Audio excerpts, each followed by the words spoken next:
FGRF کے تحت فلسطین کے عاشقان رسول کی داد رسی کے لیے ان میں کھانا اور دیگر اشیاء ضروریہ کی تقسیم کے سلسلے کیے جا رہے ہیں۔ FGRF کے تحت کی جانے والی خدمات کے حوالے سے نگران سینٹرل ایشیا افریقن عرب ریجن نے مدنی خبروں سے گفتگو کرتے ہوئے بتایا، اس وقت الحمدللہ رب العالمین ہم ترکیہ کے شہر برسا میں ہیں اور ایک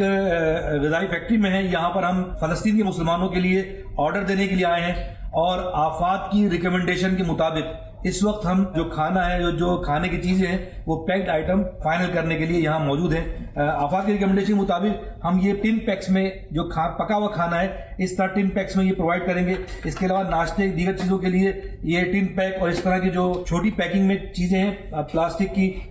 ناشتے کے لیے اور کھانے کے لیے، اس طرح سے یہ تمام کھانے کی چیزیں یہ پیک ہوں گی اور فلسطین کے مسلمانوں کے لیے یہ آفات کی ریکمنڈیشن میں روانہ کی جائیں گی۔ تو آپ کے جو عطیات FGRF کو مل رہے ہیں اس سے انشاءاللہ عزوجل اس طرح سے یہاں ترکیہ سے